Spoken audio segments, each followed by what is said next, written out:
Okay, so today in the Precon Chop Shop, we're taking a look at Gollum Obsessed Stalker, one of the legendary Precon exclusives from the Food and Fellowship Precon.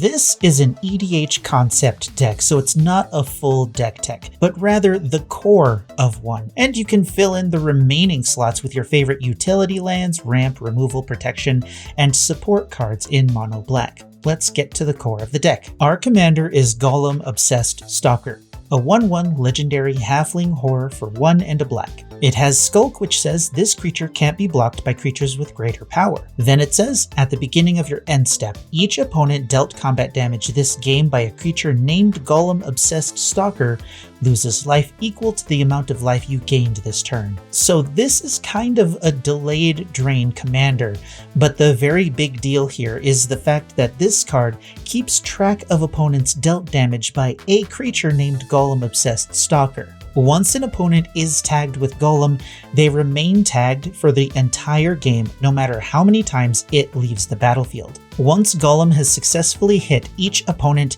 your only job is to keep him on the battlefield, and thanks to his very low mana cost, it should be relatively easy to do that. And thanks to Skulk, Gollum should have no problem getting in for damage. The only deck you might struggle against is a token deck, but as long as you attack them before they get any tokens on the field, you should be fine. Once you've successfully hit each player, you want to start the life gain engine. There are a few ways to do this in black. You can go with an aristocrat strategy to drain your opponents with cards like Zulaport Cutthroat and Ayara, First of Lochthwain. Then at the end step, Gollum drains them for the amount of life you gained that turn, effectively doubling the amount of drain that occurred in the turn. The zombies would most likely be the token creatures you create for this strategy, so the core of the deck would be an aristocrats deck with a shell of zombie tribal to feed that aristocrat machine. Aside from that, you can focus on drain. There are only 5 cards in black with Extort, but that's a very effective drain effect for that strategy. Extort says whenever you cast a spell, you may pay hybrid white or black.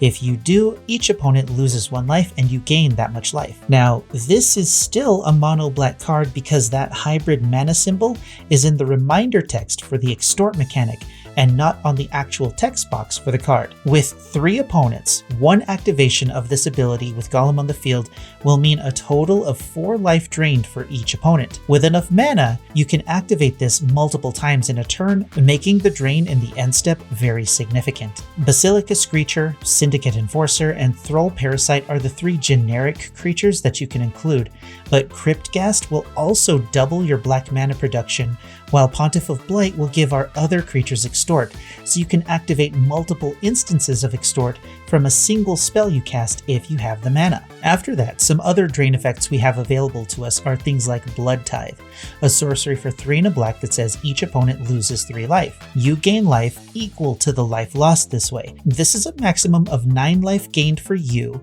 and a total life drain of 12 life for your opponents by the end step. Corrupt costs 5 and a black and says it deals damage to any target equal to the number of swamps you control.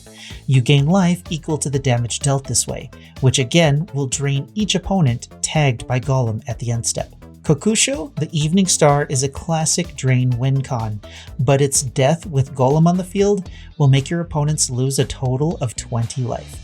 5 from its death trigger, and 15 more since you would gain 15 life. Exsanguinate will effectively triple the amount of life loss for your opponents for the amount of mana that you put into it thanks to Gollum as well. If X is 10, it will kill all of your opponents and win you the game if everyone is still at 40 life. Everyone loses 10, you gain 30, then Gollum drains for 30 for a total of 40. Grey Merchant of Asphodel is a classic win con in Reanimator decks, but works very well here. It says when it ETBs, each opponent loses X life, where X is your devotion to black. You gain life equal to the life lost this way. Those big plays are flashy and amazing, but they're also pretty easy to avoid, so it will also be smart to get additional life gain through traditional methods. Basilisk Collar, Poet's Quill, Shadow Spear, Eternal Thirst, Mask of Griezelbrand, and Whip of Erebos are all permanents that will give your creatures lifelink. Their effectiveness, though, will be completely dependent on what creatures you decide to roll with in your deck. Bloodbond Vampire might be a pretty good option. It's a 3/3 for 2 black that says whenever you gain life, put a 1/1 counter on it. Making this bigger and then giving it lifelink will make for a pretty powerful drain from Gollum. Exsanguinator Cavalry is another nice option. It's a 2/3 with Menace and lifelink. Whenever a knight you control deals combat damage to a player, put a 1/1 counter on that creature and create a blood token. So as long as it sticks around, it has the potential to get pretty big and will gain you a significant amount of life. Now, even though the creature slots are pretty wide open for the deck, there are a few other cards that should always be in this Gollum deck if you have access to them. Kirik, Son of Yawgmoth, is perfect in our mono-black life gain deck, especially since it's the commander of its very own. It's a 2/2 with lifelink for 4 and 4 Phyrexian black mana. It says for each black pip in a cost, you may pay 2 life rather than pay that mana. And then, whenever you cast a black spell, put a 1/1 counter on it. So this thing can get massive very quickly, since you can cast many more spells than you would normally be able to. And once it gets very large, it can swing and gain you a lot of life in return to cast more spells. Exquisite Blood is pricey, but a very good card for this deck.